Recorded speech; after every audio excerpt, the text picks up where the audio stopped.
Imagine waking up one morning and discovering that every decision you've ever made, every relationship you've chosen, every fear that's paralyzed you, every moment of inexplicable rage or sudden tears was not truly yours. Imagine learning that the life you thought you were living, the personality you've carefully constructed, the identity you've defended with such conviction, is nothing more than a performance directed by forces you cannot see, orchestrated by a puppeteer whose strings you've never noticed because you've spent your entire existence believing you were the one pulling them. You look in the mirror and recognize your face, but do you recognize what's behind it? The thoughts that drift through your consciousness right now, are they yours, or are they echoes of something far older, far deeper? Something that existed long before you drew your first breath and will continue long after your last? You believe you know yourself. You can list your preferences, describe your character, explain your choices. But what if all of that is merely the surface of an ocean so vast and dark that you've never dared to look beneath? Here's the unsettling truth that most people spend their entire lives avoiding. You are not one person. You are a multitude. Inside you, right now, there exists a parliament of voices, a theater of characters, each one vying for control of your consciousness. There's the version of you that smiles politely at work, while something inside screams. There's the shadow that whispers destructive thoughts you immediately dismiss. There's the wounded child who still makes decisions from a place of ancient pain. There's the archaic warrior, the frightened prey, the wise elder, the self-saboteur, all of them living inside you, all of them speaking, all of them acting, and you've been deaf to their existence. Why do you sabotage yourself at the moment of triumph? Why do you choose partners who inevitably hurt you in the same ways? Why does success feel like a threat? Why does intimacy trigger withdrawal? Why do you feel most alone in a crowded room? Why, despite every achievement, every milestone, every external validation, does that hollow ache persist in the center of your chest? The rational mind scrambles for explanations. Bad luck, timing, other people's failures, chemical imbalances, childhood trauma. And yes, all of these may be true, but they are not the whole truth. They are symptoms of something far more fundamental, far more profound, a disconnection so complete that you've forgotten there's anything to be connected to. Carl Jung saw what others refused to see. He looked into the abyss of the human psyche and discovered that the abyss was not empty. It was teeming with life, with meaning, with ancient patterns that shape every aspect of human existence. He found that beneath the thin veneer of consciousness lies an entire universe, a realm where symbols reign, where archetypes orchestrate the dramas of our lives, where everything you've tried to forget or deny continues to live, continues to grow, continues to exert its influence from the darkness. You spend your life trying to be good, to be acceptable, to be loved, and in that desperate pursuit, you exile parts of yourself into the shadows. Every impulse deemed unacceptable, every emotion too messy to express, every desire too raw to acknowledge you, shove them down, lock them away, pretend they don't exist. But the psyche is not a prison from which things simply disappear. It is a living ecosystem, and what you banish to the darkness doesn't die, it transforms, it mutates, it grows stronger, and eventually, it returns to claim what it was denied. This is the great paradox of human freedom. You cannot be free until you acknowledge your chains. You cannot know yourself until you meet what you've been hiding. You cannot become whole until you embrace what you've broken off and discarded. The very things you run from are the things that hold the key to your liberation. So the question is not whether you'll face this darkness. The question is when. Will it be on your terms, through conscious exploration and courageous introspection? Or will it be on the darkness's terms, through crisis, collapse, and the spectacular destruction of everything you thought you were? Because, make no mistake, the unconscious will have its say. The shadow will make itself known. The archetypes will play out their dramas, whether you acknowledge them or not. The only choice you have is whether you'll be a conscious participant in your own life or an unwitting actor in a play whose script was written long before you arrived. What Jung discovered changes everything. But first, you must be willing to ask a question so dangerous that most people never dare to speak it aloud. What if everything I think I know about myself is wrong? The problem began long before you were born. It started in the moment your parents first smiled at one behavior and frowned at another. It crystallized when your teachers rewarded compliance and punished authenticity. It solidified when society handed you a script and said, "This is who you must be to survive here." You learned quickly. Some emotions were acceptable: joy, gratitude, mild concern. Others were forbidden: rage, envy, lust, grief, terror. Some desires could be spoken aloud. Others had to be buried so deep you convinced yourself they never existed. You became an expert at amputation, severing parts of yourself with surgical precision, all in the name of belonging. Jung understood what Freud had glimpsed, but never fully grasped: that human beings are not merely driven by repressed sexual desire, but by something far more ancient and far more complex. We are inhabited by forces that predate civilization itself, archetypal patterns etched into the very structure of the human psyche through millennia of existence. These are not learned behaviors, they are inherited structures. Psychological DNA passed down through what Jung called the collective unconscious. Think of it this way: you share more with a stranger on the other side of the world than you realize. Not just biological features, but psychological architecture.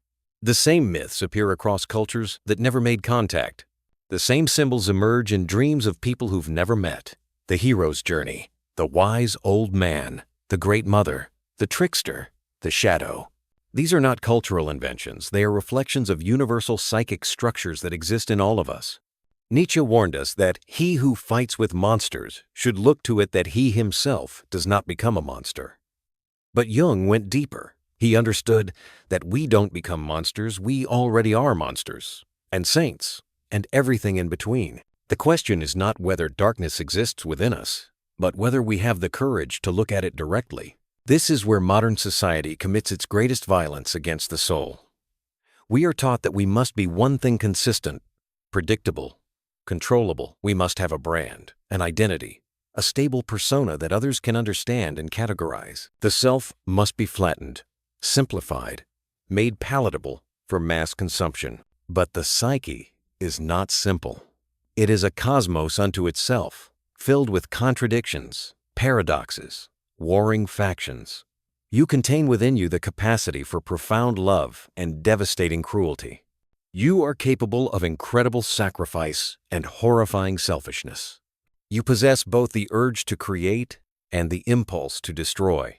And the moment you try to be only one of these things, to present yourself as purely good, purely rational, purely controlled, you create a split so fundamental that it tears your soul in half. Jung called this split the creation of the shadow. Everything you cannot accept about yourself gets pushed into this dark repository. And here's what nobody tells you: the shadow doesn't stay there quietly. It seethes, it grows, it gains power in direct proportion to how much you deny it.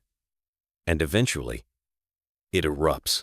This is why good people do terrible things, why devoted parents abandon their families, why successful professionals implode at the height of their careers, why the most moral crusaders are so often exposed as hypocrites. The shadow, denied and repressed, doesn't disappear. It waits for a moment of weakness and then takes control completely. Schopenhauer understood that beneath the veneer of civilization lies the will, blind, insatiable, destructive. Jung took this further. That will is not separate from us. It is us. And until we acknowledge it, integrate it, make it conscious, we remain its slaves while believing ourselves to be masters of our fate. The hidden problem is not that you have darkness within you. The hidden problem is that you've spent your entire life pretending you don't. Now watch what happens. Watch how this denial ripples through every aspect of your existence, invisible yet utterly devastating. You meet someone who triggers an inexplicable reaction in you, intense attraction or immediate revulsion. You tell yourself it's chemistry, intuition, a gut feeling. But Jung knew better. What you're experiencing is projection. That person has become a screen onto which you're projecting disowned parts of yourself. The qualities you find irresistibly attractive, those are aspects of your own psyche you've exiled and now desperately seek in others. The traits that disgust you, those are your shadow elements, staring back at you from someone else's face. This is why your relationships follow the same script. Different actors, same play. You're not choosing people randomly, you're unconsciously selecting individuals who will help you replay your unresolved psychological dramas. The partner who abandons you is reenacting the abandonment you felt as a child. The friend who betrays you is manifesting the part of yourself you cannot trust. The colleague who undermines you is externalizing your own self-sabotage. Jung said it perfectly. Until you make the unconscious conscious, it will direct your life, and you will call it fate. You blame circumstances. You blame other people. You blame timing, bad luck, the universe conspiring against you. But the truth is far more unsettling. You are unconsciously engineering these outcomes because your psyche is trying to get your attention, trying to show you what you refuse to see. Consider your moments of inexplicable self-destruction. The promotion you almost got before you inexplicably torpedoed it. The relationship that was going beautifully until you started picking fights. The health goals you abandoned right when you were making progress. This isn't weakness. This isn't lack of willpower. This is the shadow asserting itself, saying, "You tried to bury me, but I will have my say." Cognitive psychologists call this confirmation bias and behavioral repetition. Neuroscientists point to ingrained neural pathways, but Jung saw the deeper truth. These are not merely habits or glitches in thinking they are the soul's desperate attempt to become whole, to force you to confront what you've fragmented. The consequences extend far beyond your personal life. Look at the world around you. Why do societies repeat the same cycles of violence? Why do revolutions devour their children? Why do the oppressed, once liberated, so often become oppressors themselves? Because the collective shadow is just as real as the individual shadow. Nations repress their darkness, their histories of violence, their foundational injustices, and that darkness doesn't disappear. It erupts in wars, in scapegoating, in the projection of evil onto external enemies, while denying the monster within. You see it in moral crusaders who rail against specific sins with suspicious intensity, only to be exposed as guilty of those very transgressions. The anti-corruption politician caught embezzling. The family values advocate with a secret second family. The wellness influencer struggling with addiction. This is not hypocrisy in the simple sense. This is the shadow breaking through, showing us that what we most vehemently condemn in others is often what we most fear in ourselves. And here's the most insidious consequence. The more you try to be good, the more dangerous your shadow becomes. Because every act of repression feeds it. Every time you say, "I would never," you're creating ammunition for the shadow. Every time you judge others harshly for their failings, you're ensuring your own shadow grows more volatile, more powerful, more desperate to be acknowledged. The modern epidemic of anxiety, depression, and existential emptiness is not a medical mystery. It's a spiritual crisis born from this fundamental disconnection. You cannot amputate half of yourself and expect to feel whole. You cannot exile your darkness and expect to find peace. You cannot live solely in the persona, the mask you show the world, without eventually feeling like you're suffocating behind it. The consequence of unconsciousness is not peace, it's war. A civil war fought in the depths of your psyche, with casualties you can see in every failed relationship, every abandoned dream, every moment you feel like a stranger in your own life. So how do you escape this prison you've built from your own denied parts? The answer will disappoint anyone looking for comfort. You don't escape it. You walk directly into it. You descend into the very darkness you've spent your life fleeing. Jung called this process individuation, and it is nothing like the glossy self-improvement you've been sold. It's not about becoming your best self or living your truth in some Instagram-ready way. Individuation is the psychological equivalent of death and rebirth. It is the systematic dismantling of every lie you've told yourself about who you are. The first act of rebellion is radical honesty, not the performative honesty where you confess to acceptable flaws. I'm a perfectionist. I care too much. I work too hard. Real honesty. The kind that makes you sick to your stomach. The kind where you admit the thoughts you're ashamed of having, the envy you feel toward your friend's success, the satisfaction you take in others' failures, the resentment toward people you claim to love, the ways you've manipulated, deceived, betrayed, not because you're evil, but because you're human. Write it down. Every shadow element you can identify, every quality you condemn in others that secretly lives in you. Every impulse you've deemed unacceptable. This is not self-flagellation, this is inventory. You cannot integrate what you refuse to acknowledge. Next comes the dangerous work of dialogue with the shadow. Not to destroy it, but to understand it. When that rage rises in you, don't immediately suppress it. Ask it, what are you protecting? What wound are you guarding? When envy consumes you, don't just feel ashamed, investigate it. What desire have you denied yourself? What ambition have you buried under layers of false humility? The shadow is not your enemy. It is you, the you that was exiled. The you that learned it was too much, too wild, too hungry, too dark to be loved. And it has spent years in the basement of your psyche, growing bitter and twisted, waiting for acknowledgement. Here's the rebellion. Stop trying to be good. Start trying to be whole. Wholeness includes your capacity for cruelty alongside your capacity for compassion. It includes your selfishness alongside your generosity. It includes your cowardice alongside your courage. Jung understood that the goal is not to become a saint, it's to become human in the fullest, most complete sense. This means developing what Jung called the transcendent function, the ability to hold two opposing truths simultaneously without collapsing into one or the other. You are kind and cruel, wise and foolish, strong and fragile. The ability to contain these paradoxes without fragmenting is the mark of psychological maturity. Look at your dreams. They are messages from the unconscious, written in the symbolic language of the psyche. That recurring nightmare? It's not random. That bizarre scenario that makes no logical sense? It's not meaningless. Your dreams are the unconscious trying to show you what consciousness refuses to see. Learn their language. Study the symbols. Face what appears in them, especially what terrifies you. And perhaps most importantly, stop living entirely through the persona, the mask you wear for the world. Yes, you need it to function in society. But if you never take it off, if you become identical with it, you'll wake up one day and realize you've spent decades performing a role while your actual self withered in neglect. The path to freedom is not around the darkness. It's through it. Not by being consumed by it, but by consciously entering it, illuminating it, and ultimately integrating it. This is the only way to become something more than a collection of socially acceptable fragments pretending to be a person. Now we arrive at the truth that changes everything. The insight so profound that once you see it, your entire relationship with yourself and reality itself transforms irreversibly. Here it is. You are not the problem. Your darkness is not the problem. Your shadow is not the problem.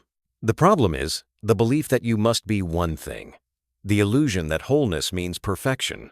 The lie that freedom comes from control. Jung discovered what mystics and sages have known for millennia, but expressed in the language of depth psychology. The psyche is not meant to be conquered or controlled. It is meant to be known, integrated, and ultimately partnered with. You are not meant to master yourself in the way a rider masters a horse. You are meant to enter into conscious relationship with the totality of what you are. This is the ultimate rebellion against modernity's greatest delusion, the fantasy of the autonomous, rational, fully controlled self. The Enlightenment promised us that reason would liberate us from the chaos of nature, from the tyranny of instinct, from the darkness of the irrational. But what it actually did was create the most dangerous split in human history, the severing of consciousness from the unconscious, of reason from feeling, of mind from body, of humanity from soul. We became, as Jung warned, one-sided. We developed our rational faculties to extraordinary heights while abandoning the symbolic, the mythological, the numinous, all the dimensions of human experience that cannot be quantified or controlled. And in doing so, we didn't eliminate the unconscious. We simply stopped listening to it. It didn't disappear. It went underground, where it grew monstrous in the dark. This is why modern life feels so empty, despite unprecedented material abundance. Why depression and anxiety have become epidemics despite advances in medicine. Why suicide rates climb even as living standards improve. The soul is starving. Not for success, not for security, not for pleasure, for meaning, for depth, for connection to something larger than the ego's petty concerns. Jung understood that the psyche organizes itself around what he called the self. Not the ego, not the persona, but the totality of conscious and unconscious, the center and circumference of the personality. The self is who you actually are beneath all the roles, all the conditioning, all the fear-driven adaptations. And the process of individuation is nothing less than the ego's surrender to the self, the small self bowing before the larger self. This is terrifying because it requires the ego to relinquish its illusion of control. The ego believes it's in charge, that it's the captain of your ship. But Jung knew that the ego is more like a cork bobbing on the vast ocean of the unconscious. The question is not whether you'll be moved by forces larger than your conscious control. You will be. The question is whether you'll be moved consciously or unconsciously, whether you'll participate in your own becoming or be dragged through it kicking and screaming. Here's what happens when you stop fighting this process. Paradoxically, you become more yourself than you've ever been. Not the self that was constructed to please others, not the self that was assembled from cultural expectations, but the self that was always there beneath the rubble of conditioning. It's as if you've been wearing a suit of armor your entire life, and piece by piece, you remove it. And underneath you discover not vulnerability, though there is that, but aliveness. You stop trying to be consistent because you realize that consistency is the enemy of growth. You stop trying to be understood because you recognize that being comprehensible often means being diminished. You stop apologizing for your complexity because you finally grasp that your contradictions are not flaws, they're proof that you're real. And here's the most beautiful part. When you integrate your shadow, when you stop projecting your disowned parts onto others, something miraculous happens. You become incapable of demonizing people. You can no longer participate in the collective madness of us versus them, good versus evil in its simplistic forms. Because you've met the monster, and it was you. You've encountered evil, and it lived in your own heart. And that doesn't make you feel superior or enlightened. It makes you humble. It makes you compassionate. It makes you human. This is Jung's greatest gift, the understanding that psychological work is not self-improvement, it's self-recovery. You're not trying to become something you're not. You're trying to remember what you've forgotten, to reclaim what you've abandoned, to integrate what you've split off. The moment of awakening is not blissful. It's often devastating. You realize how much time you've wasted living someone else's life, how many opportunities you've sabotaged out of fear, how many relationships you've destroyed because you couldn't face your own darkness. But within that devastation is something else, possibility. For the first time, you're seeing clearly. And with clear sight comes choice. Real choice. Not the illusion of choice that the ego peddles. You cannot go back. Once you've seen that you are not your persona, you can never fully believe in the mask again. Once you've met your shadow, you can never pretend it doesn't exist. Once you've glimpsed the self, the ego's concerns begin to seem less urgent, less consuming. This is freedom. Not freedom from the human condition, but freedom within it. Not the absence of suffering, but the transformation of suffering from meaningless pain into the labor pains of becoming. Not the elimination of darkness, but the integration of it. The alchemical process of turning lead into gold. Jung never promised you would be happy. He promised you could be whole. And wholeness, it turns out, is infinitely more valuable than happiness. Because wholeness includes everything, joy and sorrow, light and dark, creation and destruction. Wholeness is the acceptance of your full humanity, not as a burden, but as a gift. So here you stand, at the threshold. Behind you lies the comfortable prison of unconsciousness, the life of patterns and projections and calling your chains fate. Before you lies the terrifying freedom of consciousness, the life of integration and responsibility and becoming who you actually are. The choice has always been yours. The question is, do you have the courage to make it?